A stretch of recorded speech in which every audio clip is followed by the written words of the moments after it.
Chapter 3. "Yo, Jamie!" Desmond Hodden yelled as she came out of the building. "It's about time, girl. I was about to come into that gym and get you myself." "Yeah, right," Jamie said with a smile as he approached. "Coach Seville would have kicked your butt all over the gym if you stepped foot in there." "You're probably right. That woman's fierce," Des said before giving her a sloppy kiss. Jamie had been seeing Des all summer. He was the nicest boy she had ever hung out with, even though Darcy thought they kissed too much. So what? Jamie figured. Darcy wasn't Mom, and Jamie wasn't about to let her sister tell her how to be with boys. Forget that. "Dang, Jay," he cried, looking at the clothes she wore to cheerleading practice. "These shorts are short." He grinned and then broke into some lines of a popular song. "Baby got a booty, is working double duty, filling out her jeans, she's my little cutie." "Stop it, Des," Jamie yelled, suddenly feeling embarrassed. Many of the girls from tryouts were hanging around in front of the school, and Des's singing had gotten their attention. Some were staring at them. Jamie cringed inside and started walking. "Hey, it's just a song," Des laughed as he fell into step beside her. "I was just messing around, that's all. Besides, you look good. Why can't I speak the truth? It's what guys do with their girlfriends, right?" He dropped an arm over her shoulder. "That's not the point," Jamie said. She wanted to get away from the front of the school where everyone could hear them.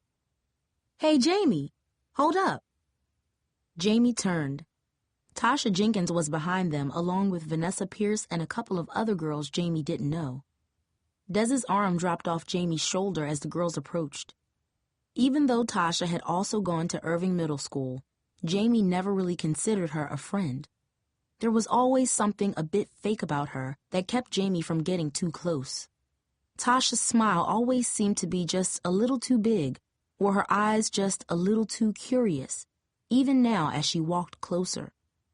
"I want you to meet some people. Jamie, this is Vanessa." Tasha sounded as if she was introducing them to royalty. "And her friends, Renita and Kim. This is Jamie and her boyfriend, Desmond." Vanessa looked Jamie over as if she was inspecting something. "You were good, Jamie. You'll probably make the squad unless you screw up big time on Thursday," she said confidently. "Trust me, I've been through this before. Last year, I knew the first day who was going to make it and who wasn't." She flipped her head and made her long hair fly. Up close, Jamie was sure Vanessa's hair wasn't real, but it still looked nice. And with her curvy hips and her chest filling her t-shirt, Vanessa seemed like the kind of girl you would see in a magazine. Jamie suddenly felt small and almost boyish, no matter what Des said. His eyes were on Vanessa, too. "I would have made it last year, but I sprained my ankle doing a round-off and had to sit out while it healed," she explained. "But from what I've seen, I think you're good enough to make it." "Thanks," Jamie replied, almost blushing. There was something about being praised by Vanessa that made her feel as if she had already made the cheerleading squad. "But I have to say, some of these girls were just a mess," Vanessa continued, her face scrunching as if she saw something that disgusted her. "You know, the ones stepping on people's toes, mumbling the steps to themselves, the ones who can't even cheer and smile at the same time." She rolled her eyes. "We don't need no clumsy girls embarrassing us, do we?" "No way," Renita agreed. She was lighter-skinned with curly hair that framed her face. "People will laugh us off the field when we play Zamora. We can't have that." Though no one said it, Jamie knew they were talking about Angel. She felt awkward talking about the girl behind her back. "I saw you, Jamie. You got stepped on like 1,000,000 times," Vanessa said sympathetically. "Seriously, I felt bad for you." "It wasn't that bad," Jamie said, trying to change the subject. "I mean, everyone was messing up at first." She knew she wasn't telling the whole truth. Angel had been really uncoordinated in the beginning, and her foot still hurt from where the girl had stumped it. "I'm sorry, but that girl Angel was the worst," Kim cut in. She had brown skin and wore her hair pulled back in a smooth black bun. "Did you see the look on her face while she was doing the routine?" she asked. Then she scrunched her face into a tight frown, imitating Angel. She looked retarded or something. Tasha cackled loudly. Too loudly, Jamie thought. That's funny, she cried, clapping her hands. Retarded, that's exactly what she looked like. Tasha crossed her eyes and twisted her lips, making her face distorted and ugly. Go Bluford, she yelled, her voice loud and unnatural, mocking the way Angel yelled out during practice. The older girls laughed and Tasha beamed with pride. Des didn't say anything. Jamie knew he didn't like that kind of talk either, but his eyes were fixed on Vanessa's t-shirt. Speak of the devil, Renita muttered, cocking her head. Jamie turned, along with the rest of the girls, to see Angel walking along the sidewalk alone, with her head down and a heavy-looking backpack on her shoulders. She still looks retarded if you ask me, mumbled Kim. The rest of the girls chuckled. Angel seemed to hear the laughter. She looked up and noticed the girls watching her. Immediately, her eyes locked on her feet as if some invisible chain held them down. You know, some people don't have what it takes for cheerleading, Vanessa said loudly as Angel got closer. I'm not sure why some people even bothered to try out. Mm-hmm, Kim said in agreement. I don't know either. Vanessa turned to face Angel as she approached. I know some people better not step on my foot. I've spent too much money on my sneakers to have somebody scuffing them up with their stinky old shoes. And I bet her shoes do stink, Tasha added. Again, the girls laughed. Jamie squirmed. She hated what Vanessa was doing. She could see by the worried look on Angel's face that she was scared. Jamie knew if she remained quiet, Angel would think she was just like Vanessa and the rest of her mean friends. Jamie didn't want that. And yet, if she stood up for Angel, Jamie knew she could get into trouble. Vanessa and her friends might turn on her. That was the last thing she needed, a bunch of upper-class girls as enemies. Still, she couldn't just sit there and do nothing. Yeah, but if Angel moves like she did in the second routine, she probably ain't gonna step on anyone's shoes again, Jamie said, hoping to let Angel know she was on her side. Vanessa and Kim glanced at her. Angel didn't say a word. She just kept her head down and walked a little faster, as if ignoring the girls was the best way to deal with them. Jamie couldn't blame her. She wished the sidewalk were wider and Angel didn't have to get so close to them. Yeah, well, you gotta have the whole package to be a cheerleader, Tasha chimed in. Angel was only 2 car lengths away. And it helps if you're good-looking, she said with a frown. But since she ain't got no hope for that, she better at least learn the moves. Renita and Kim hooted at Tasha's comment, raising their hands to their mouths as ugly laughter spilled through their fingers. Finally, Des seemed to wake up. That was cold, Tasha, he muttered, shaking his head. Why you want to say a thing like that? 'Cause it's true, Vanessa replied. The girls laughed even louder. Angel ignored them. She made a move to rush by the group, but Vanessa stuck out her foot. Angel tripped, hitting the sidewalk on all fours. Her books tumbled from her backpack as she fell. Jamie could see she scraped her leg. Hey, Des protested. He bent over her, stretching out his hand to help her. You okay? Angel ignored him. She bounded to her feet as if she wasn't hurt, even though a raw red mark appeared just below her knee. How's she going to be a cheerleader? This girl can't even walk straight.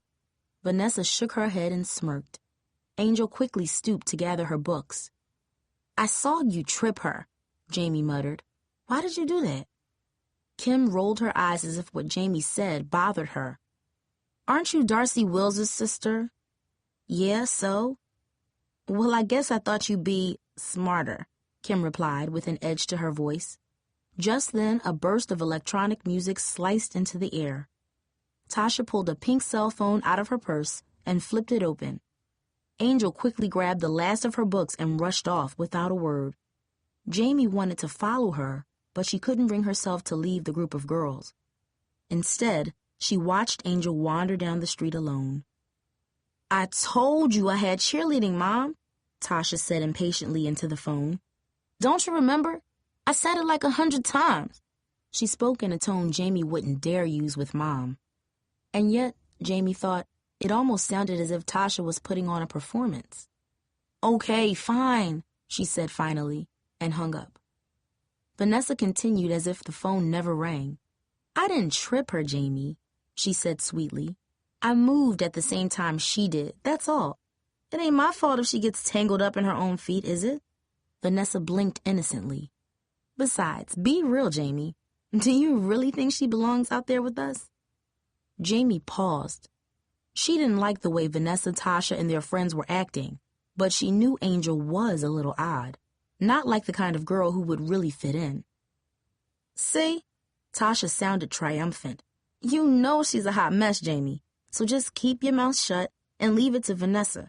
She knows how to handle girls like her, don't you, Vanessa? Thanks, Tasha. Vanessa put her arms around Tasha's shoulders and gave her a quick squeeze. You're like the little sister I never had, you know that? Oh, by the way, could I have your phone for a second? Tasha stared at her phone. For an instant, she was frozen, as if she didn't know what to do. Well, my mom said I wasn't supposed to. Vanessa's arm slid off Tasha's back. Oh, she said coldly. Well, I just wanted to text my mom at work and let her know I was on my way home. But that's okay. Maybe I'll find someone else who's willing to help me. No, it's all right if it's just for a second. Tasha fished the phone out of her bag and handed it over. But just one quick text, okay? A wide grin stretched across Vanessa's face.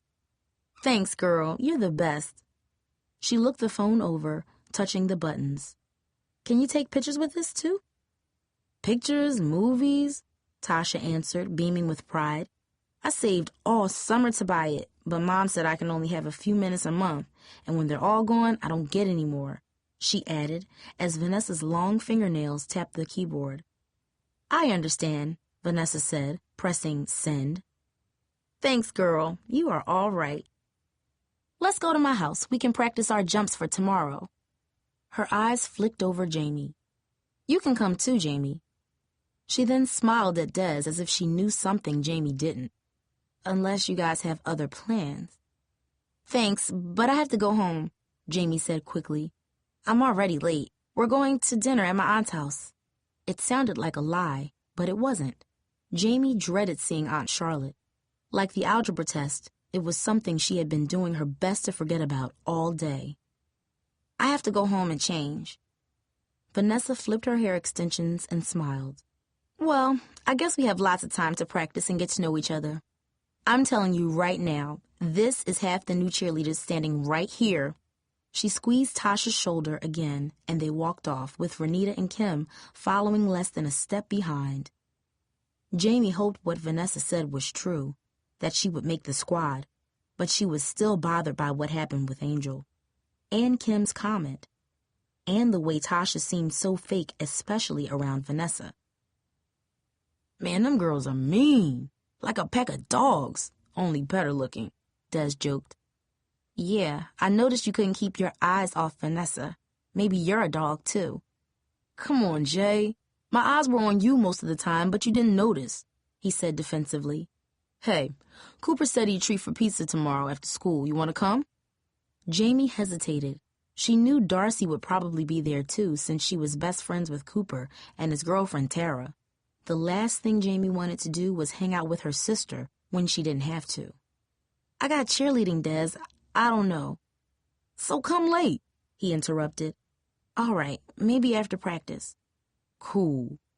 Des looked over his shoulder, then leaned in and gave Jamie a long, lingering kiss on the lips that left her a little breathless. Tomorrow, he said. Don't forget. You're late, Darcy barked as soon as Jamie walked in the door. You're not my mother, Darcy, Jamie snapped. You're only 2 years older than me. I don't know why you think you can talk to me like you're my boss or something. Jamie slapped her books on the kitchen chair, grabbed a glass, and filled it with water. After 2 weeks of hearing each teacher at Bluford tell her she was dumber than Darcy, the last thing Jamie wanted was a lecture from her. Darcy frowned. Well, everyone else is almost ready, and you know how important this is to Mom. I know, Darcy. I don't need you to tell me, okay? Then why are you so late? I told you this morning, Jamie said between gulps of water. It was the first day of cheerleading tryouts, remember? Darcy grunted. She sat at the kitchen table wearing khaki pants and a white blouse. Textbooks were spread around her at the table. In addition, there were a couple of thick library books stacked right in front of her.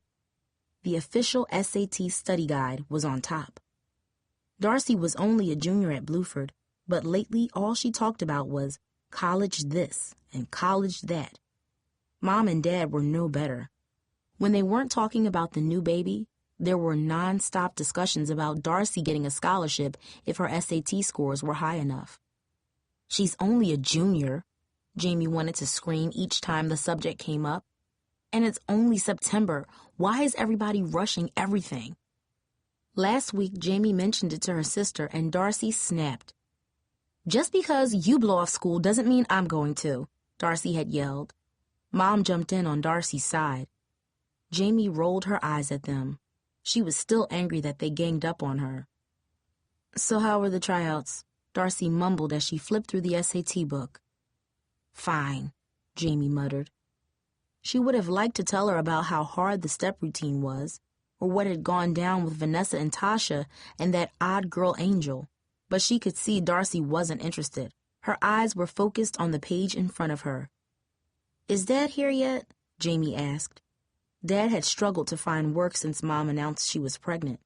Recently, he took a new day job as a customer service representative for the cable company. At night, he was a cab driver. Most evenings, he barely had enough time to eat dinner before heading out to work again. Darcy nodded. He and Mom are getting ready. You really should hurry up and get changed. If we're late to Aunt Charlotte's because of you, Mom's going to get upset. You remember what her doctor said. Jamie! Mom's angry voice cut Darcy off.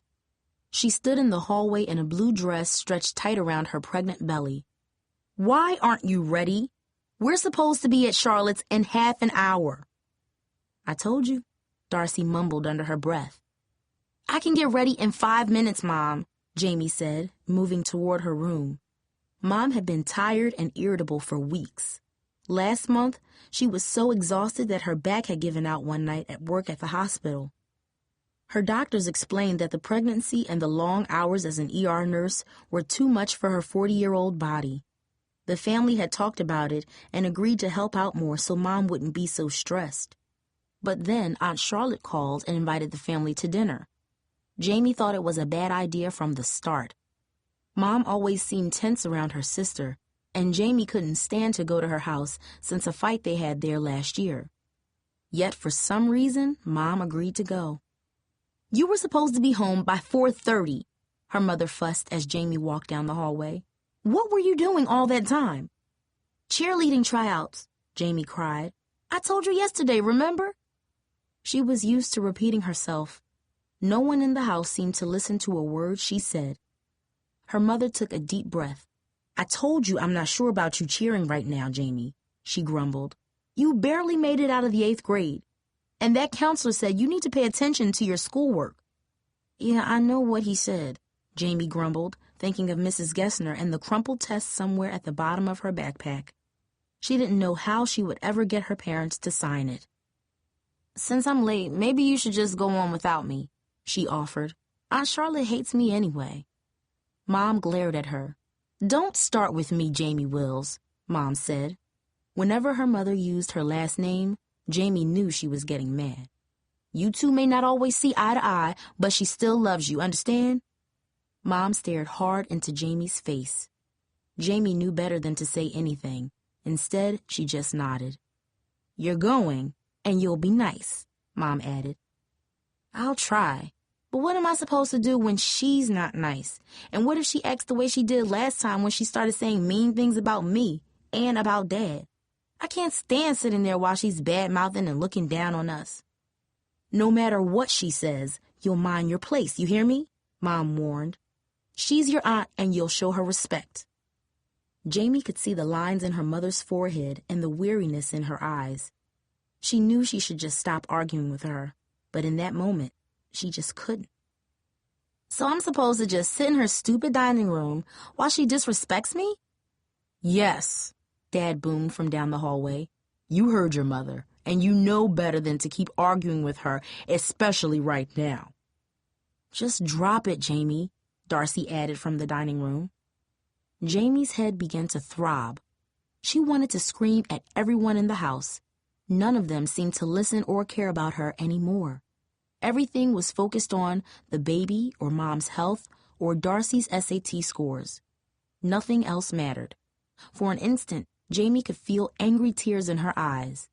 Mom seemed to notice them. "Please, Jamie," she said calmly. "Just go and get ready. For my sake, if for no other reason." Jamie took a deep breath, fighting to swallow down her rage. "Fine," she said sullenly. She grabbed her backpack and hurried to her room, slamming the door.